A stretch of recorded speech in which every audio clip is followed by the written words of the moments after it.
This is ContraZoom, where we go back and forth about film. I'm Dakota Arsenault. And I'm Rachel Ho. Right now, Fantasia Festival in Montreal is going on, and we got the chance to conduct a few interviews, to talk to some filmmakers about their movies, and I'm really excited to share this. The first one that we did was with the director Kelsey Egan of the South African film Glasshouse. This is a thriller that plays with many different horror genres as well. Very interesting film that I think a lot of people should check out. It's basically like this story of a pandemic. I don't know, people can imagine what that would be like, where a virus is transmitted through the air. I know, very confusing right now. You probably don't know what I'm talking about. And people are infected. Unfortunately, the side effect is that they start to lose their memory because of this. And we get introduced to this family, a woman and her 4 children, and a stranger comes upon their house. And they have to figure out, is this stranger dangerous or not? But we got the chance to talk to Kelsey, and it was a really fun interview. I really enjoyed it. What about you? Yeah, I really enjoyed it. She gave us a lot of insight into the movie, but I also loved how she talked about, she talked a little bit about, South African cinema and the struggles with filmmaking, not in Hollywood. So I thought it was really great. And yeah, the movies, I echo what Dakota said. The movie's really well done. It's a unique movie, even though it sounds like it's something that we've seen. It's not. Like it's definitely done in a different way. And yeah, I like the folk horror element of it as well. But that's kind of my thing. I enjoy the folk horror. And it's sort of interesting. I think we talked about it off air, but I think this is the type of movie where the stars in it are going to really break out. And so people are probably later going to look back and be like, oh, what did they do before they were super famous? And they'll come to this and like really be blown away by how talented everyone is involved in this film. Definitely. All the performances too across the board. And they have, so it's got 3 sisters varying in age, and one of them is quite young. And I'm always pretty fascinated about child actors and their performances, because we've seen some pretty bad ones, but we've seen some pretty good ones as well. And I would definitely put this in the latter category as being pretty good. Mm-hmm. Yeah. I would almost sort of equate this to something like Winter's Bone, where we get to see a young Jennifer Lawrence in a really strong standout breakout film, or even some of the stuff that like Florence Pugh was doing before she had her big breakout in Midsommar.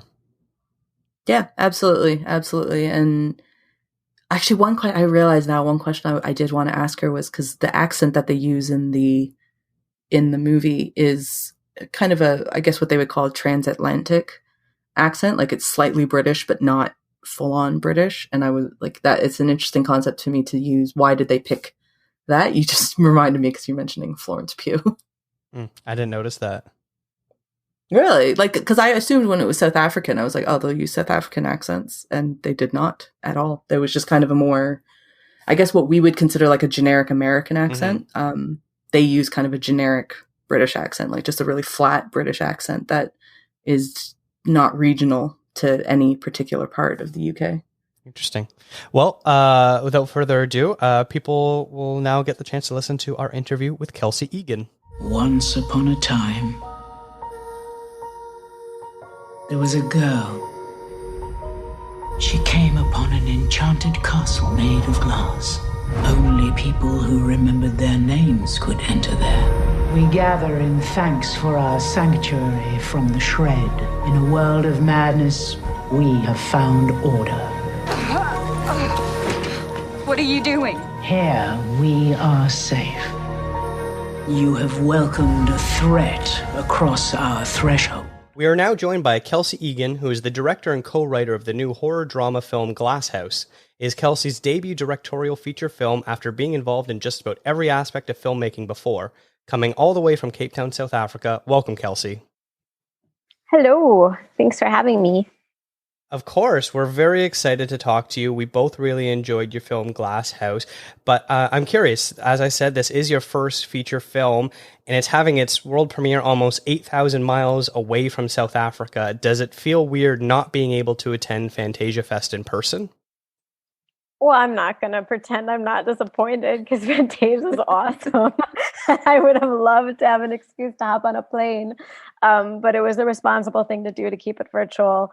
And I've really been impressed by Fantasia's outreach and all of the fun, like, online activities they've set up, and like the virtual, like, video game, old school video game style, like, exploratory section open to all the festival goers. I think that's really rad. So it's been cool to participate regardless. And hopefully I'll have an opportunity someday in the future to actually rock up. Fingers crossed. Yeah, someday. So this film contains several taboo subjects. I'm not going to reveal any spoilers here, but how important was it for you to make your actors feel safe on set and in your hands with dealing with the subject matter? That's a great question. I mean, that was huge. Most of our cast, 5 out of 6 of our actors are babies. They're so young. they're 24 and under. And this was a very intimate, very intense, almost claustrophobic shoot, considering the setting and the premise as well. And you're very right that the topic and some of the subject matter is a bit provocative. So we had a lot of conversations individually with the cast and talking through certain scenes before we discussed it together as a group or with scene partners. And then we did a lot of rehearsing as well, and talking through comfort levels and how everyone wanted to approach everything in an authentic way that they felt was true to their characters, but that everyone was, maximizing comfort level. And it was a really nice. It was actually really nice because everyone was really keen to push the boundaries and felt really passionate about the characters that they were playing, and the authenticity or the honesty of the world in which they existed, that meant that the topics that could be considered taboo for the world of these characters wasn't, and coming at it with that innocence and openness. And they all really did that in there. And I think that honestly, all the performances are really courageous because they approached it from that perspective of in the world in which they exist. There's nothing wrong with any of these things. And I really admired that. And I think, they're so young and they really did many brave things on this shoot. I'm very proud of them. Going back to what you were talking about having such a claustrophobic set, I was very impressed with the idea of, you used is it the Pearson Conservatory in South Africa? And the thing that I love about it was it's obviously glass, like it's a massive glass structure, yep. But yet you're able to create it, like to genuinely create a really, really claustrophobic environment. So I know your production designer is Carrie van Lilienfeld. He's a genius. Lilienfeld, yes. Oh, yes. Yeah. It's, I was wondering what aspects did you guys focus on in trying to create the claustrophobic environment there? Like, was there particular elements that you made sure to add into it, or again, because it's a glass structure, it's open? Yeah. Well, honestly, one of our biggest concerns is that we were worried that it would feel too small even. Mm-hmm. So a lot of the design, and this was a part of Carrie's genius, but the layering of different fabric and the use of the space to create the illusion of it being even bigger than it actually is. For example, like we set up in the world of the story that there's 3 wings branching out from the chapel, the central living space. In reality, there's only 2. So we were referring like to the East Wing and the West Wing. It got confusing really quickly, but we had to throw that out and be like, okay, Mother's Wing, which is the same thing as Children's Wing. And then there's the other wing, which is like more the gardening wing where the bird's nest was, the bird's nest wing where Evie hides out. So, and we basically started the shoot with Mother's Wing, and then we did a complete set, like flop over to Children's Wing and transformed Mother's Wing into Children's Wing. And that required like replanting all of the flowers, like completely changing the look of that wing in real life. But the claustrophobia, I have to say, was easy to achieve because we really were on top of each other. That was true to life. And oftentimes we were trying to create the illusion of it being a little bit more spacious than it actually was. But I think also in terms of capturing it on camera, the anamorphic lenses really helped because they create a sense, where they pull focus to the center of the frame, and there's this like fade off on the edges, and the sort of things morph and breathe in this way that's quite intoxicating and can be quite claustrophobic, similarly to the space. And then in the costume design, we were really focusing on the idea that they're in this glass house that's very hot. So having these loose breathing wardrobe was important to us to sort of just like capture the feel of this place. I mean, the crew was sweating. We were very hot when we were shooting. And I was like, I don't want to kill the cast, guys. I'm trying to make them comfortable. Because we'd put them in like a ton of layers. Like it would have been a disaster. It's not like the botnets weren't difficult or challenging enough. So I think a lot of ways it was this like life mirroring art and vice versa scenario. So I'd like to pretend that it was like super challenging to create the claustrophobia and we were genius in creating it. But really, it was just like how it was. It wasn't a big stretch. That's amazing. Well, when you were casting this film, you needed to find 3 young women who could pass as sisters and be able to have the rapport that a family dynamic offers, which can include things like bickering and also tenderness. What was the casting process like to find Jessica, Anya, and Kitty, who play the 3 girls? I'm not going to say it was easy, but we were really lucky. We had like over 120 self-tapes per character, if I remember correctly, or at least for B and Evie, definitely. And look, and it was, what was really difficult is that there were a lot of brilliant performances. Like there's a lot of talent in South Africa, and there's, we had tons of options. What made it, so it was quite a challenging casting process, but what narrowed it down really was finding the believability between the sisters and the connection, and also who captured sort of the oppositional force between B and Evie most effectively in terms of the grounded, pragmatic, sort of underdog sister in Evie's character, and the more effervescent, dreamy, but still fierce and rebellious qualities found in B. And when we saw Anya's tape, I mean, Anya just blew us away. Like she really, from the moment she did her first tape, she just inhabited everything we'd envisioned for Evie. And then the challenge was finding a B that matched her. And ironically, Jess is blonde, but she had her hair dyed for another job.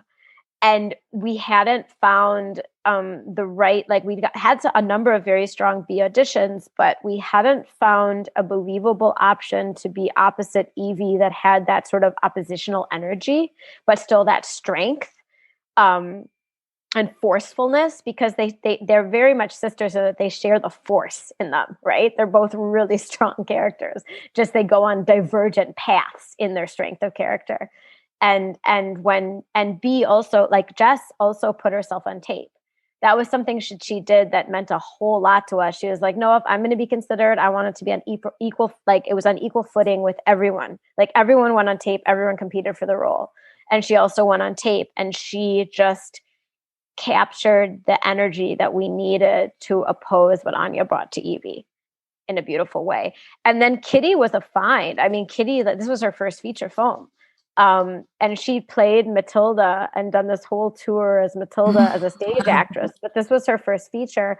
And I mean, again, it was like one of those things where you just have like just this massive raw talent.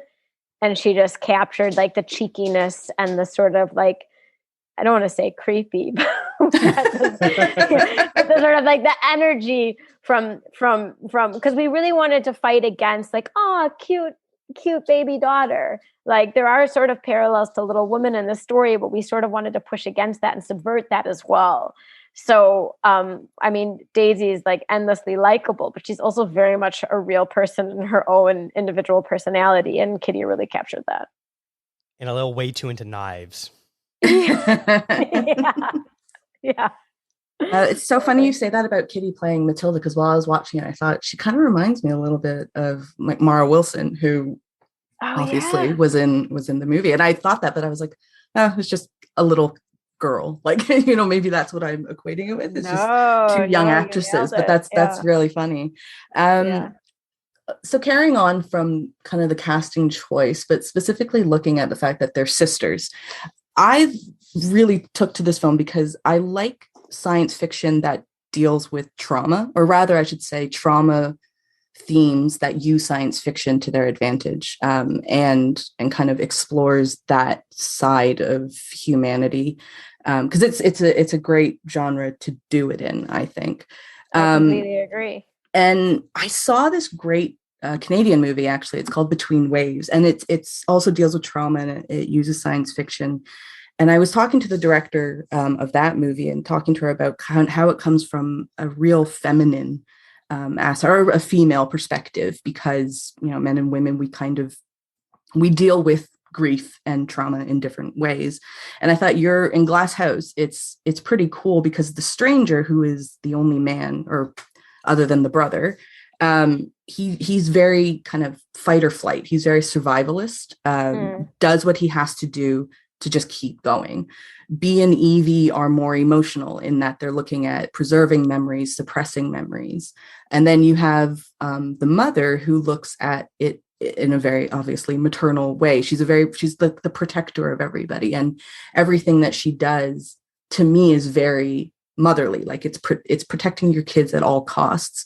Not to say that fathers don't do that, but there's a kind of an aspect to the performance that is that. I was wondering, was there ever a consideration of looking at Glasshouse through the perspective of if it were a family of brothers plus one Great sister question. And how would that have changed the dynamics? Would the characters be completely different, or would they more or less kind of stay relatively the same, but maybe a bit more with a masculine perspective? That is an amazing question. Wow, you guys rock. So this is the first time I've even been considering this. So like, bear with me as I muddle through it. I do fundamentally believe, and maybe this is a human belief rather than a filmmaker belief per se, but I do fundamentally believe that we're all people and we're not all that different. Although, of course, gender and perception of gender identity and culture and, you know, societal factors in terms of what is accepted behavior does impact us and how we identify and also engage with the world. So I would say it would be, and this, I hope this isn't a cop-out answer, but I would think it would be a combination of both. I think you'd still get a scenario in which two brothers, one would feel fiercely that preserving memory was essential to survival and protecting the family, and another would be able to cope less well with an emotion, with a certain trauma, and rather pursue escapism, similar to the way one destructively pursues drug or alcohol addiction as a distraction from trauma. And I think we see that in men as much as we see that in women. It simply sometimes expresses in a different way, but we still see that sort of tactic. So I think it's a very human thing that everyone has different coping mechanisms regardless of gender identity. But I do think that if we had cast it that way, or had it be all brothers and had a female stranger enter the world, the way in which she would have been perceived as in danger rather than a potential threat would have been different. And I think that in some ways it could have been quite subversive, because if you have a woman, you know, stranger that's then captured and in chains, it's like, oh my God, what a disaster, what's going to happen to this poor girl, right? But it would be quite interesting if then she manages to manipulate her way into being the threat. Like, that would be a cool movie. Let's do Glasshouse 2 and do it that way. Be very clever. But it definitely would have changed the sort of like, feeling throughout the film of never quite knowing, or at least this is what we were trying to achieve. You can tell me if we were successful, but never quite knowing whether or not the stranger was trustworthy. And like at times being able to empathize with him and him being freaked out by this family being kind of like royally creepy, but at other times being like, wait a second, maybe he is like the threat that he seems to be, right? And I don't know if a female energy stereotypically would have created that same feeling. And I know from Emma and I, my co-writer, who's absolutely amazing, and this movie wouldn't exist without her, like, we wanted to tell a story of sisters and women as three-dimensional characters that were people first before they were female. And this world gave us an opportunity to do this in a sort of like very blunt, raw way, because they're living in a world where modesty and taboo doesn't really exist. They haven't been shamed for their sexuality. They haven't been, told that certain things are not done if you're a woman, right? So you see this very unbridled, fearless ownership of instinct and urges and desire and preference and want. And we thought that was a really liberating space to play in. Definitely. And I did get the kind of the uneasiness from the stranger of, can you trust him? Can you not? Is he a threat? Oh, thank God. Definitely you get that. Because there was one point I thought too, I was like, he just wants to leave. Like, he just wants to get out of here. And like, let the man go. Like, he doesn't want to be here. Go. Yeah, just let him go. Like, he doesn't want it. He doesn't mean any harm. He just happened to stumble across. But then as the movie progresses, you definitely get the feel of, well, maybe he doesn't want to go. Maybe he's doing it. But then, yeah, it's definitely a wild ride, I think, for the stranger.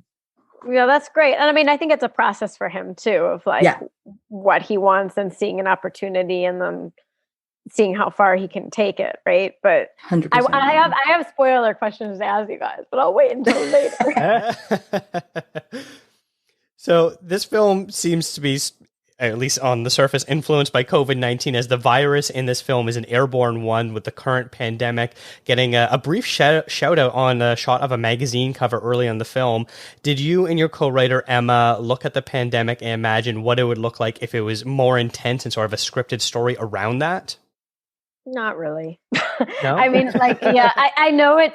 Look, we wrote these scripts over lockdown. Like, I was on my balcony in lockdown alone, and Emma was like my family. I saw her every day on Zoom, her and my other writing partner, my producer, Greg, who's also just the most wonderful, gifted human. And, so the reality of COVID and the pandemic obviously was very much on our mind when we were writing.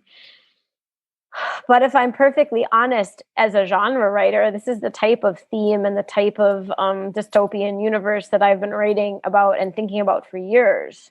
So in this weird way, COVID happening was suddenly life imitating art, but art I was already really familiar with. So it felt really strange because it was like, wait a second, now real life is mirroring subject matter that I've been writing for years in this really messed up, surreal way. And when we were conceptualizing Glasshouse, what was interesting about it is that my other action sci-fi project also has a toxic compound in Earth's atmosphere. And so our bigger concern was not, oh no, people are going to think this is like COVID. It was like, oh no, am I going to be seen as a lazy writer because I used this device twice? But that project, I'd written the first draft of the script 8 years ago. So I know that on the surface, it seems like this was all COVID inspired, but the reality is we came up with the concept in February before lockdown, and then lockdown happened and we got the greenlit to write it a week before lockdown. So it was everything with COVID ramped up and got more and more serious as we were already sort of through the process. And then, obviously it was on our mind and was something that was very close to home, and that claustrophobia and that feeling of being trapped, I would say, probably found its way into the work, certainly. But the toxic air as a device, been there, done that. I think, and it's not like sci-fi films hadn't already done it as well. I mean, absolutely, everyone rewatching Contagion, during the first lockdown. I'm like, oh my God. It's like, those sci-fi writers, they're smart people. I was just going to say, there's so many movies now, you look back on them and we watch them in a completely different lens now because of everything that's happened. And it's kind of fascinating to me. Like, I've been really interested in like filmmakers who not old, but scripts that you've written before COVID, the way that they change now. And totally. I'm really interested to see how the pandemic is going to shape different filmmakers, especially the younger ones, the ones who are who are still in school right now and they're learning and becoming interested in film. And I mean, this is undeniably, it's going to shape their attitude quite a bit towards their storytelling. 100%. And I can't wait to see it. Like, I can't wait to see what people come up with. Well, it's really interesting because, like, you look at science fiction as I I've always, as a child, that sci-fi was what impacted me and left the greatest mark on me, because it led me to interrogate society and why things are the way they are, and sort of humanity's tragic flaws, right? And where we consistently seem to make the same missteps that lead us along this path of destruction.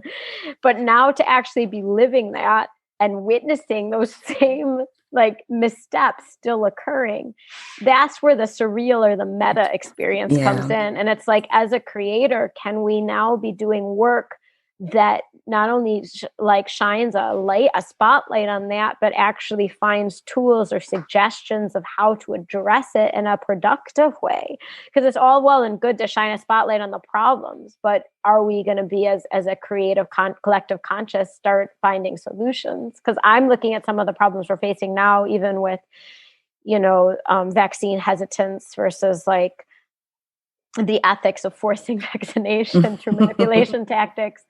And I mean, I'm pro vaccination, but I can't say I don't understand mistrust of institutions, because it's not like people haven't been burned in the past. So how do you marry that problem? Where do you find the solution? And I can't say I have any answers, but that's the work I'm interested in now, of like cutting to the jugular there. Yeah, it's absolutely fascinating. Like, I don't know if you saw online, it was just yesterday, I think, people started talking about the Will Smith movie, I Am Legend. And they're saying funny. they're like, because apparently I think in there they were using, I haven't seen that movie in ages, but they were using the measles vaccine to treat something else, and it turned people into zombies. Yeah, that's not great. Yeah. And people were watching.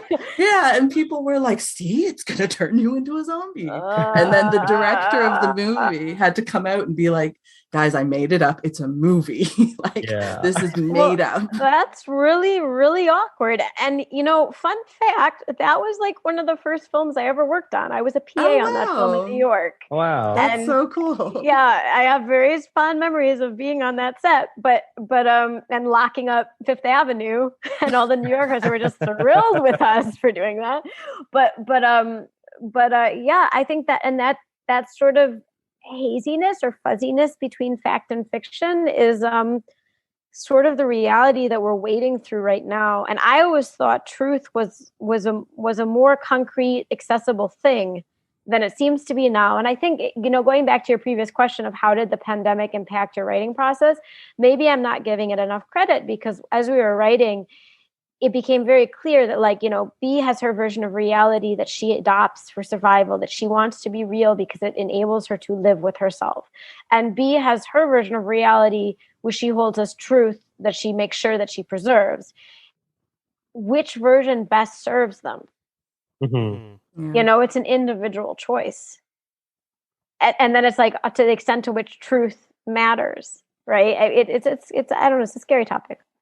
I quite like that, to the extent to which truth matters. Very applicable in our current state of the world. Very. I mean, I think it matters a lot, but there's an argument for the other side, as B shows, Interesting. So despite the film containing numerous influences of horror subgenres like psychological, body horror, folk horror, and sci-fi, and much more, the film seems to maintain more of a simmering intensity approach, never really giving the audience a full-on screamer moment, I guess if I would call it that. How did you balance all of these styles of horror while making, in my opinion, I guess what I would call an erotic family thriller, which hopefully isn't giving away too much? I have to say, it's been such a pleasure witnessing everyone try to describe the genre of this film. But a lot of you have done a better job than we have. So I'm usually like, you guys are killing it. That is amazing. It was a really interesting process. I mean, having an epic location and an incredible cast obviously was integral to pulling it off. But I think we wanted the viewers to feel the experience of life in the Glasshouse and the perspective of these women, to sort of taste that experience as authentically as we could. And I find with the horror genre and scream tactics, you can generally see those coming. They're tropes, they're devices. Mm-hmm. And it didn't feel appropriate to to this film simply because that's not really true to life, that type of experience. Like it's a ride. Horror takes you on a ride for the fright factor. And we wanted to sort of explore the psychological realms a little bit more, where things unfold at a slightly different pace, that they aren't necessarily scream or fright moments. It's more perception and illusion and reality shifting. And that's where the more claustrophobic, more,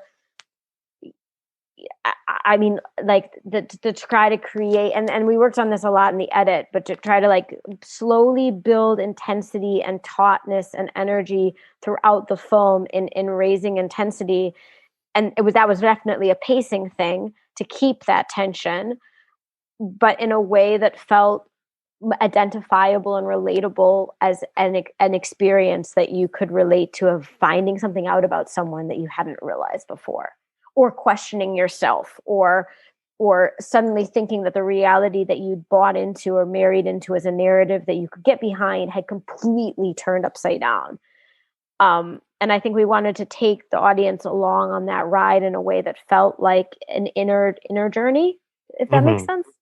No, that makes complete sense. I think while you're watching it, I'm not a big horror movie guy. I scare far too easily for a lot of horror films, as Rachel can attest to. But while watching this movie, the whole time you're such a level of unease where you're not sure where the story is going to go to next. And because you take the story into such wild extremes, you're constantly on the edge of your seat wondering what's going to happen next. How is this all going to play out?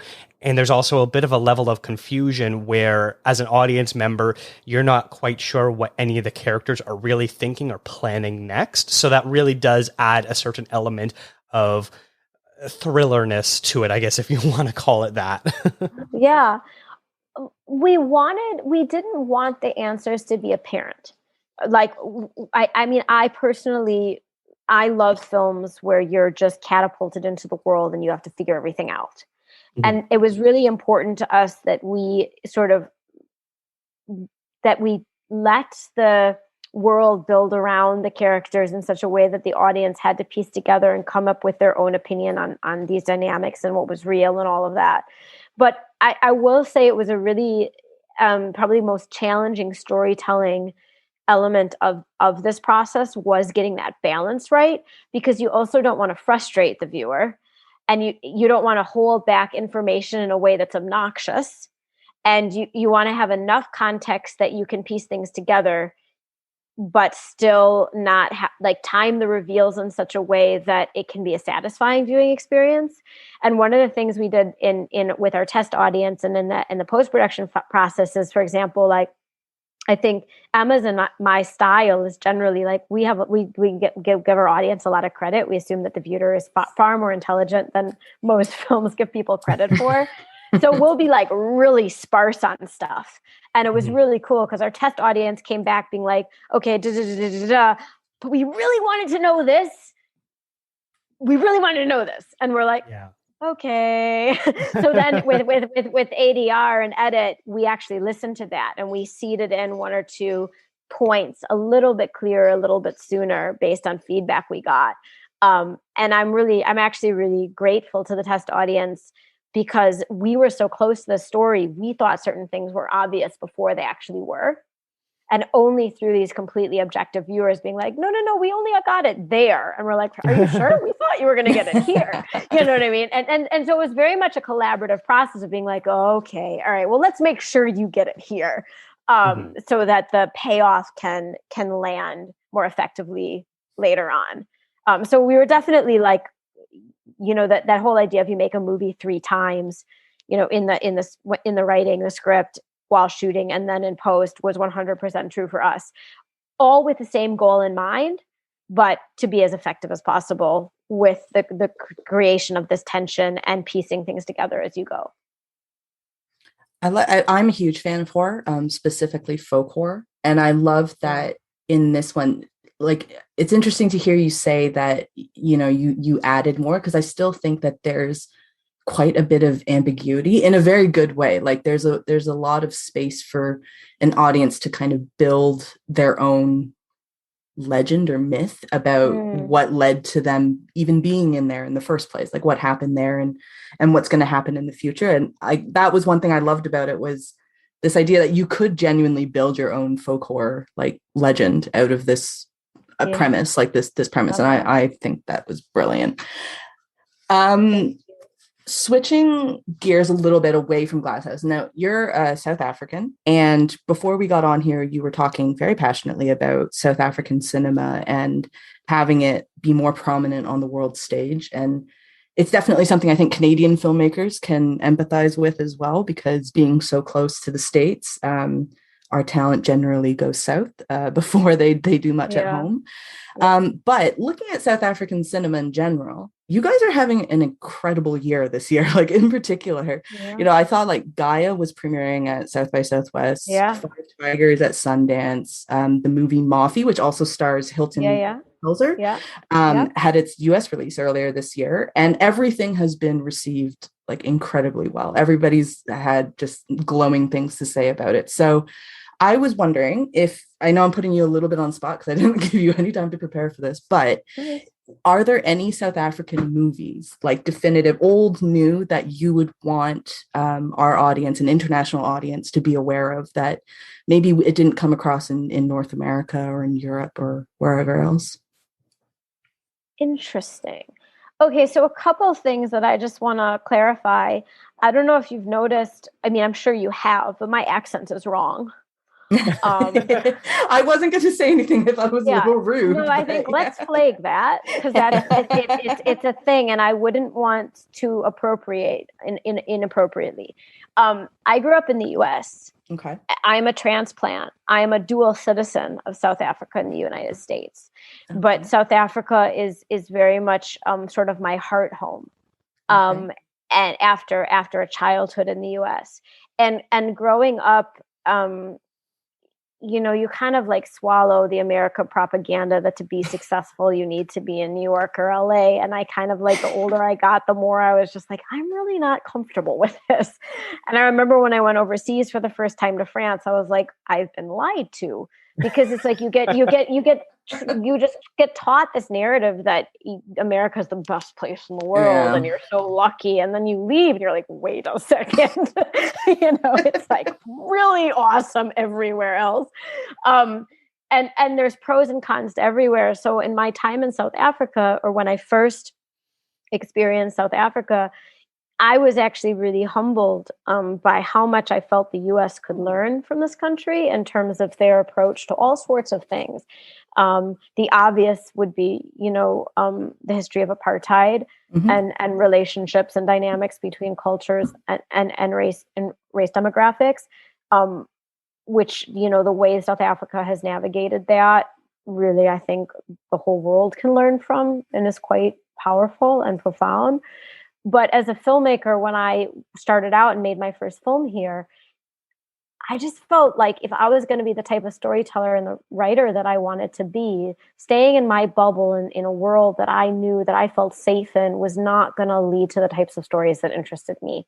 I wanted to know what it authentically felt to be a fish out of water, and know if I could, manage to cope in an environment that was not familiar to me.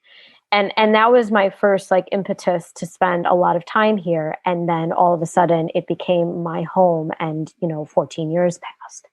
Wow. And none of that was planned. It was just, this country was such an experience and so educational and challenging in my growth as a filmmaker, that it sort of gifted me a lot of things that I would not have gotten if I stayed in the U.S., not least of which the fact that I was able to work in so many departments and grow as a director by doing so many different things on very, very big film sets.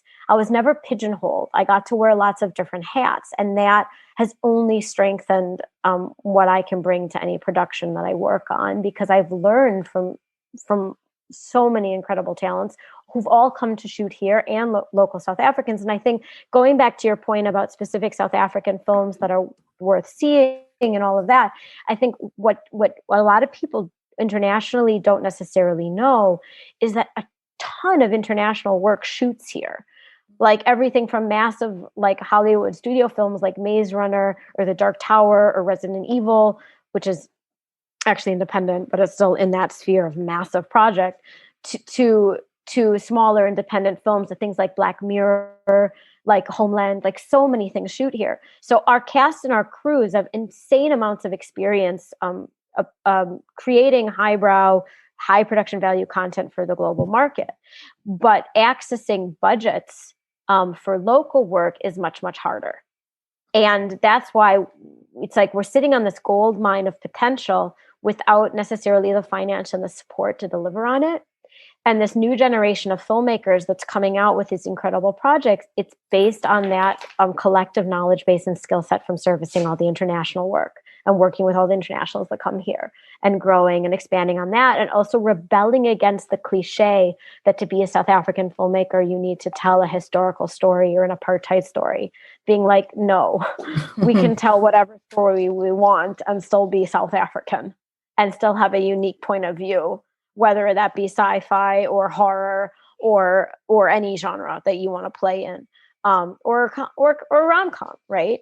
I think that, there's been quite a few projects that have like resonated and really left their mark. And there's a lot of exciting up and coming filmmakers. I mean, Number 37, Nosipo is amazing. Gambit Films is a really exciting company. Indemnity is playing in Fantasia this year. And they're a great group of people. There's a film called Necktie Youth, which was sort of like the South African version of Kids in a way, that was quite something, by a director named Sibs, produced by Alias Ribeiro, which was one of the first films that was like, we're just going to do contemporary South Africa, contemporary Johannesburg, what it's like for kids in Joburg today. And that was like so huge because it wasn't an apartheid story. Although with that said, stories that build on that history and look at that, like Sotsi, where it's incredibly powerful, and Gavin Hood is a sort of a trailblazer in that regard as a South African director. So, I mean, I've been really inspired by a lot of the old guard, but also the newer generation filmmakers that I've sort of grown up with over the last decade. And all of these people that are doing really well now, like Michael Matthews and Sean Drummond, who did Five Fingers from Versailles, I watched them fight to make that film for like 8 years while I was simultaneously fighting to try to make my first film. We went through the pain of that together, and watching everyone sort of manage to break out and get their things made at about the same time is like, it's an incredibly exciting thing, because it's like, we didn't know if we were ever going to pull it off. We really didn't. We oftentimes were drinking, being like, we're crazy. Like, this is what's going to happen. So it's, and everyone's really supportive of each other. Like, I've been having a back and forth Facebook conversation with the editor of Gaia, and like, I think we've maybe met like, or passed each other like ships in the night in real life, but like the supportiveness in the industry of everyone doing well and getting somewhere, because everyone's like knows what that fight is like and how hard it is really something special here. And I'm very grateful for that community. Helps you feel less insane sometimes. It's nice to hear that you're all so uplifting of each other. Glasshouse is currently playing at Fantasia Festival. What does the future hold for the film? I'm not allowed to talk about that. Okay. All right. That's fair. No, it's I will. I'm sure there will be announcements soon. That's better than fair. Oh, I have nothing to say. Like, we don't know what's going on. That's a much better alternative. No, it is. We are excited to be able to share that at some point. Amazing. Well, I hope more people can see this very soon, because this is a phenomenal film, and you're an incredible talent. Kelsey, thank you so much for your time today. If people want to follow you or follow Glasshouse, the film, what is the best way to do all of that? Oh, yay. If they want to follow us, they can follow Kelsey.Egan on Instagram, KELSEY.EGAN. That's my account, and I'm sort of just sharing all the Glasshouse content. And Showmax, the South African force behind our financier and distributor, are doing an incredible job with getting the word out on the film.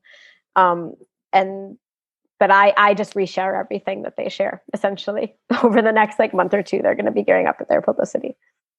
Well, excellent. Once again, thank you so much for your time. Thank you. I really appreciate it. It was Thanks, great Kelsey. to meet you guys and lovely chatting. Thanks for great questions.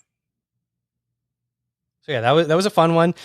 She gave us a lot of information, but I'm so happy that she gave us the time to talk about everything in that. I'm really happy, and I'm really excited for people to see this. It sounds like it's gonna get some sort of a wider release, considering how mysterious she was about answering that question. So I hope this means that it's either going to get like a big distribution release or going to be playing at other festivals or something like that, where there's an opportunity for a wide audience to see this movie, because I think it's really going to find a home.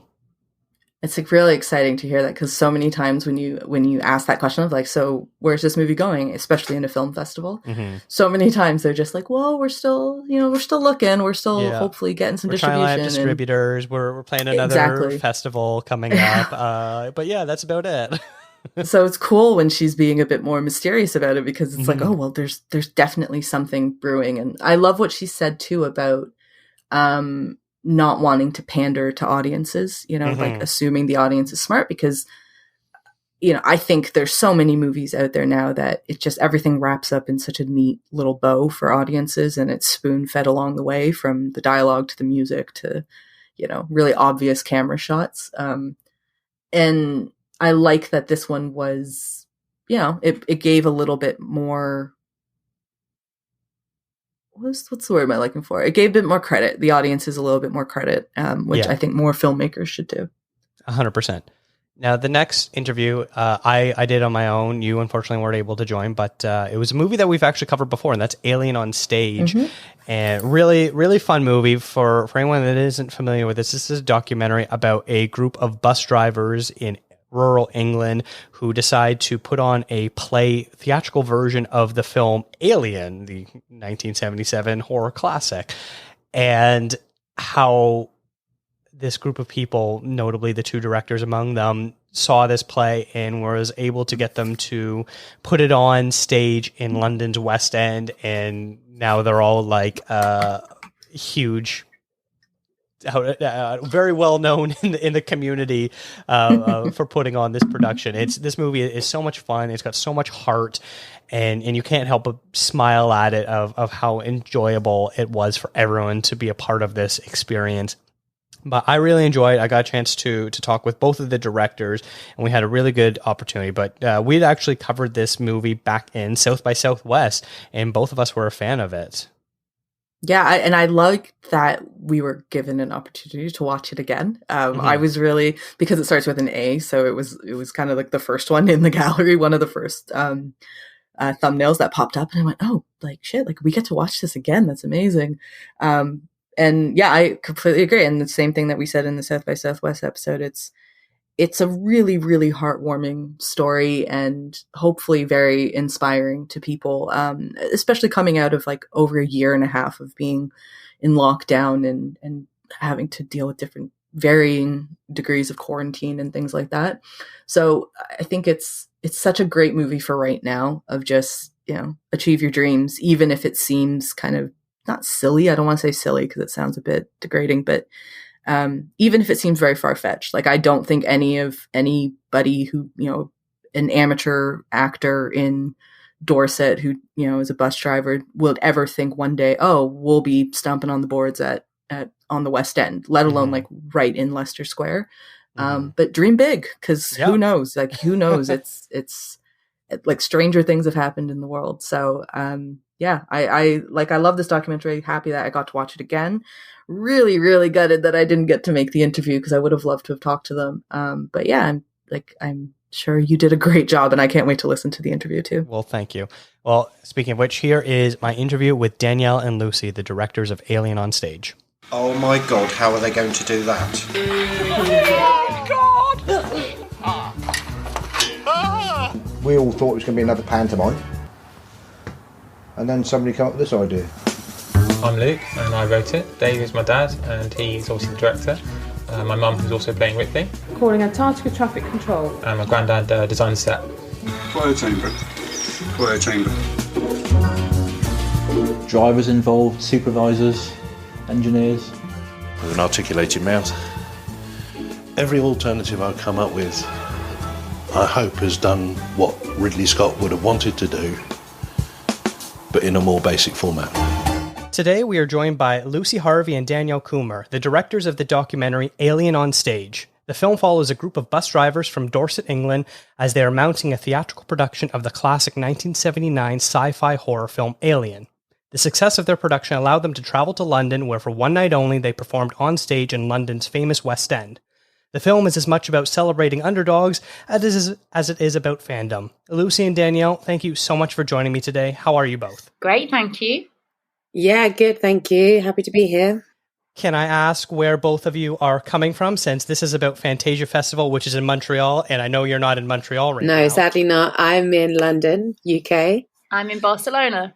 Okay, that's quite a bit of distance away from Montreal. Is there any sort of sadness that you're not able to be there at the screenings? There's quite a few reasons. Putting it lightly, I guess. Yeah, the cost and the restrictions. But I think, as far as, I'm not sure if it's changed, but we were told that it was going to be online only. But I think, is it not online only now, the festival? I believe it is. I think they're doing some in-person screenings for certain films, but not everything. I am in Vancouver, so I am not in Montreal as well.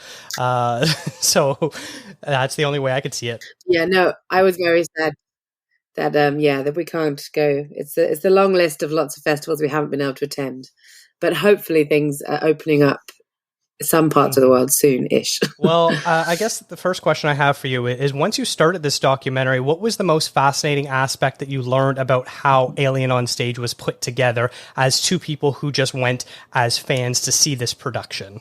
The most fascinating aspect of how it was put together, I think once we started to get to know the separate people and how they fulfilled their jobs, that they were so magically suited to their role.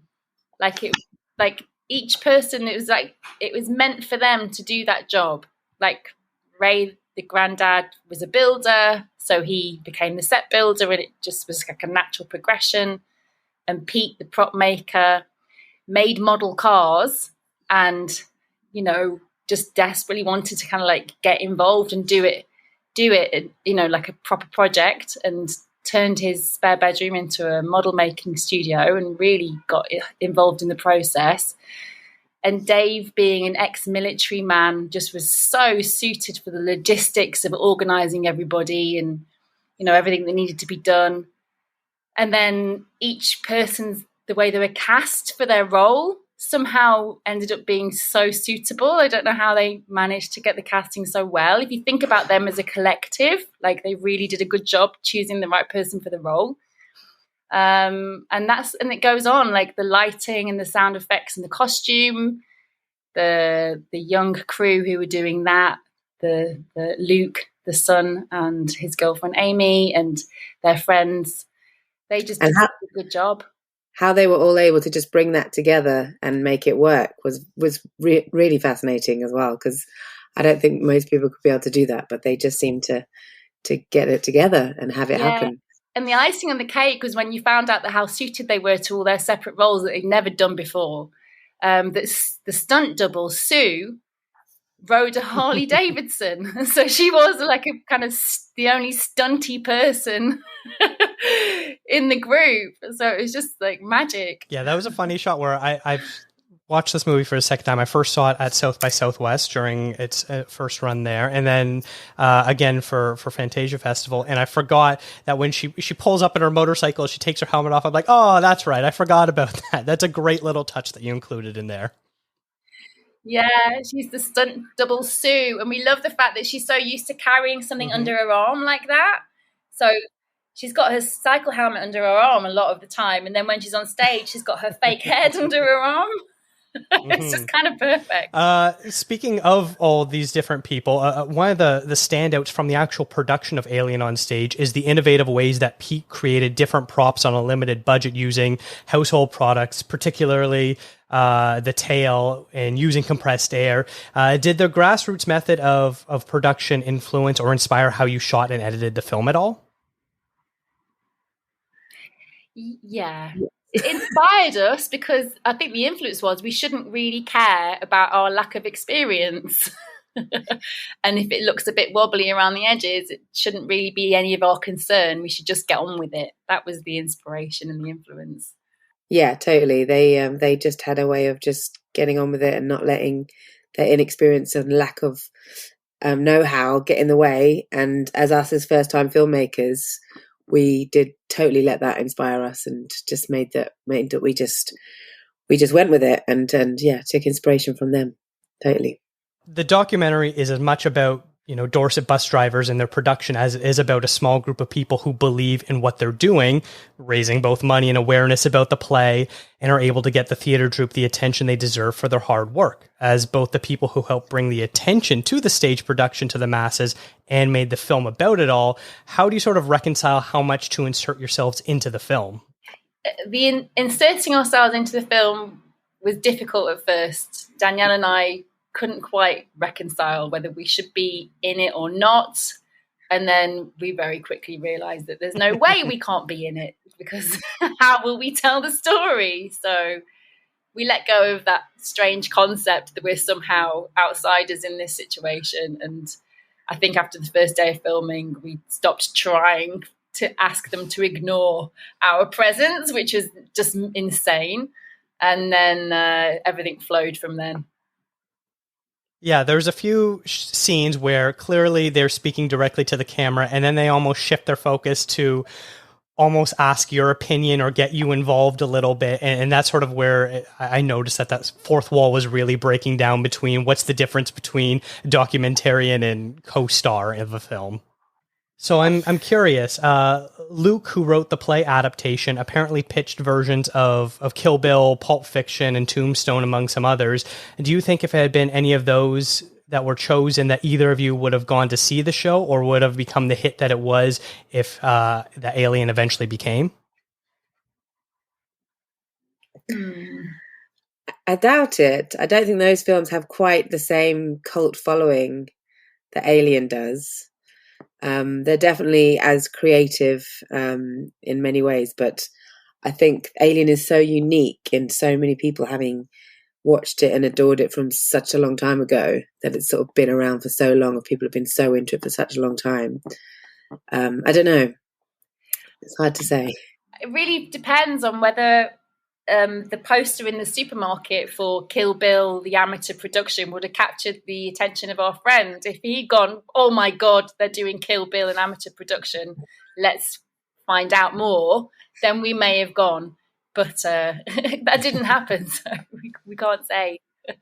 We only knew about them by accident. Mm-hmm. Now, if this group was to perform another classic movie, do you have any favorites of what you would like to see them do? I certainly do.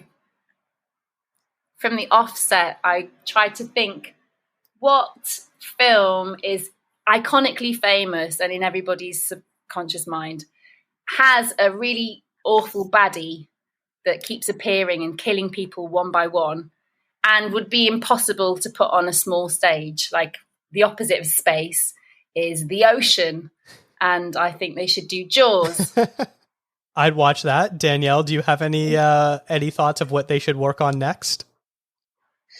No, I was just remembering, I think since you said that, Lucy, you know what? There is actually a show about behind the scenes of Jaws on the stage. Is there? Yeah, and I just remember seeing it the other day, and it's what happens when the cameras aren't rolling. So yeah, there's somebody's already doing it. So you weren't wrong in that being a good idea for a stage show. Yeah, I guess something with a big baddie is a good thing. Something really serious and scary. I love the fact that they thought that, things like The Hills Have Eyes and Tombstone. Or did someone say The Exorcist as well? That yeah, everything. They did seem keen on The Exorcist, didn't they? Yeah, that would have been quite out there. But we'll have to wait and see. After watching the group prepare for the trip to London for their big performance, there seemed to be some nervousness on behalf of David, the director. Did either of you have any similar reservations about how the show would be received based on David's predilection to be a little more nervous? Yeah, I think we were all quite nervous. I remember filming backstage and literally having huge butterflies and huge kind of nerves in my stomach, even though I wasn't going to go on stage, but I was just apathetically feeling their nerves. And you just, there was a big audience and there was a lot of murmuring and a lot of anticipation, and you just didn't know what was going to happen. And a lot of what they did was, sometimes based on a lot of luck of timings and places, and there was an element for things to go quite wrong. And yeah, it didn't, and everything seemed to fall into place on that night, and it was pretty magical. But there definitely was not 100% certainty that would happen. Yeah, we had faith that the audience would be behind them and in full support of them, because that's the experience that we had when we first saw it. But you are afraid that, there might be a sea change and people might be mean, like sneering, or perhaps, like Danielle said, there were so many opportunities for stunts to go wrong or people to forget their lines. And if it had become shambolic, then it would have been a real shame. Mm-hmm. But it wasn't. It was triumphant because they delivered everything on point with incredible style. And, it just flourished and flowed, and it was brilliant. I was just so happy by the end of it. I was ecstatic. It was amazing. Yeah. Was there especially some concerns where once you were finding out that was a sold out show, because then anything can really go wrong, because, the possibility of disappointing a large group of people, was that a concern there? Yeah. But, we had faith because we thought it was brilliant and we loved it. So we just had faith that we're not, the other human beings would feel the same as us. That we're not unusual in that way. We just thought it had universal appeal. And it does have universal appeal. We've got fans in Russia, Slovenia, Australia. It's doing well. People love it. Well, good. Now, horror and comedy often have many parallels, especially since they both rely on an element of surprise. There have been other successful horror productions that play up the comedy, like Rocky Horror and Evil Dead the Musical. Do you believe that Alien on Stage started out trying to be a straight horror, but then they leaned into the comedy once they realized what audiences were connecting to? Mm-hmm. Yeah, we not just believe it, we know it. Like they had no concept of how they were going to be received. So they were in their bubble, seriously focusing on doing the very, very best job they could to create a tense atmosphere with the effects and the lighting and the smoke machine and the strobing and the sound effects and, the stage adaptation that Luke wrote, is as close to the film as he could possibly get without making it fit on a stage. And it's because of this. It's because they were in their world playing and not becoming self-conscious about what the outside world might think about them playing Alien. It made it so incredibly special. Like, it made it so brilliant. So this backdrop of their serious attempt at recreating it behind the scenes, like the crew that created the effects made a very, very good job. And then the actors on stage are the local community group that have done one pantomime, or one of them is an experienced pantomime actor. So the contrast of them performing it made this really amazing combination that's so unique. And watching it, you as an audience, like, I've never seen anything like this before. Like, this is so bizarre. And it wasn't until the audience saw it and started to enjoy it, because it's actually getting a bit ridiculous with this kind of like pantomime style acting, that they realized it was funny, and they had to sort of quickly adapt to the idea that it's popular, people love it, as in we do, the small group that went to see them, but it's funny, and is that okay? And they adapted gracefully and were like, yeah, okay, as long as you're enjoying yourself, as long as people like it, that's the most important thing. And then they moved on and kind of like just enjoyed the process. Nice. Now, I'm sort of curious. You actually used several clips from the actual Alien film franchise. What was the process like to get the rights to include them? So we have a contact who's been helping us out very gracefully, and we're in the process of doing that, and it has been a bit of a process. And we're pretty much at the end of it now, hopefully, but it's still in process. So that was something that was a questionable when it was added as to whether we would be able to keep it in the final version or not. So fingers crossed we can. Well, I hope so, because it really adds an element that connects the two productions together. Yeah, it's wonderful that, because we didn't have the confidence to go that far with including the original Alien clips. We did one small clip, and then our executive producer gave us the confidence and said, as Danielle said, I've got connections and I'm going to clear it, and they've reviewed our film, and it's being green lighted, so we're just waiting for the legal stuff to come through. So we're really, really lucky in that respect that we think it's going to be great. We're going to be able to use it, and it's not going to be a problem. Oh, excellent. That makes me very happy to hear. Have you heard from anyone in particular that's been involved with the Alien franchise that has seen the film? No, we've always had 2 degrees of separation from somebody who knows Ridley Scott or Sigourney Weaver, but we've never heard from them directly. So people have the film and have sent it to them directly, supposedly, but we've not heard anything from them personally. We're still waiting. Yeah. Well, fingers crossed. Now, is it too much to ask to power rank the actual Alien franchise? To power rank it? Yeah. What do you have a favorite out of all of them? Is the original your favorite? Do you have any fondness for any of the sequels? I think my favorite is always Aliens, just because I watched it first. But then since working on this project, I have had a deep love for the original Alien, and we watched it with a whole bunch of real alien academics, and we were in an alien symposium in Bangor in Wales when we were sort of doing the process of the Kickstarter and stuff, and that was amazing, and that gave me a real window into the layers of that film and how widespread it is. And I have been watching the other ones, actually. I was going through them, but those are the top 2, I think. Yeah, Alien's the one for me. I think I watched, is it Alien Resurrection when Ripley's like playing basketball and falls into the molten lava with a alien inside her? Oh, that's Alien 3, yes. Is that Alien 3? Yes, the David Fincher one. I think that's as far as I got, and then it all got a bit much for me. Have you seen any of the newer ones like Prometheus and Covenant and stuff like that over the last years? No, it's not really my thing. It's terrible, really, isn't it? I love Alien, but no, I don't want to go too far down that rabbit hole. Absolutely understandable. Now, I'm curious, what is next for your film Alien on Stage after it's done playing Fantasia Festival? We're waiting for the right distribution deal.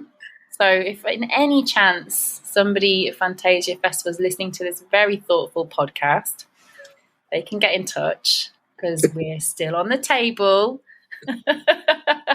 We've had a few offers. People are sniffing around. So we've had sort of interesting offers, actually. The nicest one is to possibly have an independent cinema run in parts of Northern Europe. But yeah, that would be lovely.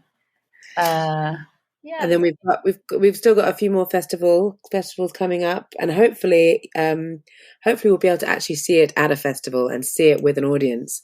Because although we've had the film screening in cinemas around the world, Lucy and I haven't actually seen the film together or with a live audience yet. Nope. So we're really looking forward to that. Hopefully in the next couple of months. That will happen. Fingers crossed. But it's been a strange year to release a film. But yeah, so watch the space. And anyone who wants to follow, you can go to our website, alienonstage.doc, and subscribe to our mailing list and find out information on our Facebook and Twitter as well. You are so great at doing my own segues. This is wrapping up the interview. Alien on Stage is currently playing at Fantasia Festival until August 25th. Danielle and Lucy, thank you so much for joining me today. And like you already plugged your website, I'll make sure that's in the show notes for everyone to find, along with all the social media. So thank you so much. Thank you, Dakota. Thanks for your time. Thank you so much for having us. So there we have it. Those were our interviews that we were able to conduct through Fantasia Festival. It's been so much fun. Gained a chance to speak with some filmmakers about their work. You can check out our reviews that we've been writing. I've been posting them on contrazoompod.com, and Rachel, you've been posting yours on rachelkh.com. But anything else that you've been working on that you want to share or plug, Rachel? I mean, I've just been busy with Fantasia Fest really, and then TIFF upcoming. So it's just been a lot of reviewing for different websites, and hopefully by the time this goes up, I'm going to have a blog post on about why Suicide Squad didn't do so well at the box office. So just a little curiosity of mine, and I thought I would do that. So let's hope that goes up. Otherwise, I'm just going to sound really silly and quite lazy that the fact that it didn't actually happen. Well, either way, people should be bookmarking rachelkh.com so that way they can check it whenever you post things, right? Exactly, obviously. Well, you can follow this show on Instagram, Twitter, and Facebook at contrazoompod.